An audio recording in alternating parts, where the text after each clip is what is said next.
Funding for this program is provided by. Additional funding provided by.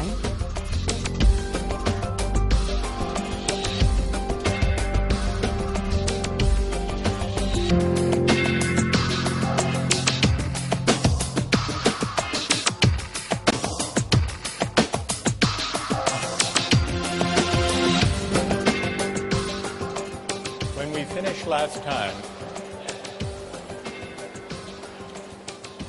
we were looking at John Stuart Mill's attempt to reply to the critics of Bentham's utilitarianism.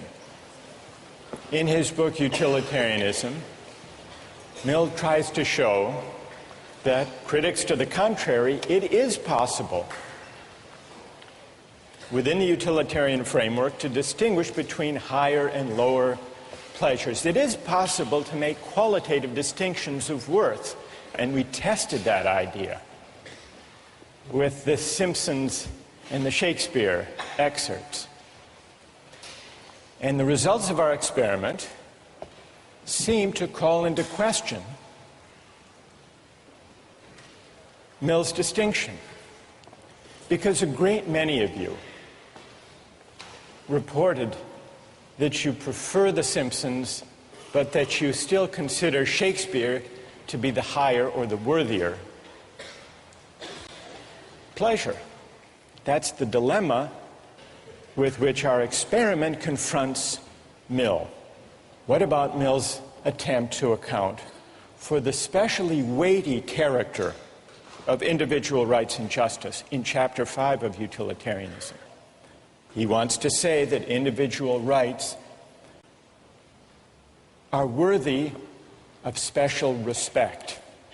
In fact, he goes so far as to say that justice is the most sacred part and the most incomparably binding part of morality.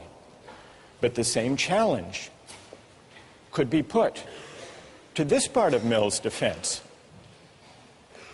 Why is justice the chief part and the most binding part of all morality? Well, he says because in the long run, if we do justice and if we respect rights, society as a whole will be better off in the long run. Well, what about that? What if we have a case where making an exception and violating individual rights actually will make people better off in the long run? Is it all right then to use people? And there's a further objection that could be raised against Mill's case for justice and rights. Suppose the utilitarian calculus in the long run works out as he says it will, such that respecting people's rights is a way of making everybody better off in the long run. Is that the right reason? Is that the only reason to respect people? If the doctor goes in and yanks the organs from the healthy patient who came in for a checkup to save 5 lives, there would be adverse effects in the long run. Eventually, people would learn about this and would stop going in for checkups. Is it the right reason? Is the only reason that you as the doctor won't yank the organs out of the healthy patient that you think, well, if I use him in this way, in the long run, more lives will be lost? Or is there another reason, having to do with intrinsic respect for the person as an individual? And if that reason matters, then it's not so clear that even Mill's utilitarianism can take account of it. Fully to examine these two worries or objections to Mill's defense, we need to push further. And we need to ask, in the case of higher or worthier pleasures, are there theories of the good life that can provide independent moral standards for the worth of pleasures? If so, what do they look like? That's one question. In the case of justice and rights, If we suspect that Mill is implicitly leaning on notions of human dignity or respect for a person that are not, strictly speaking, utilitarian, we need to look to see whether there are some stronger theories of rights that can explain the intuition, which even Mill shares, the intuition that the reason for respecting individuals and not using them goes beyond even utility in the long run.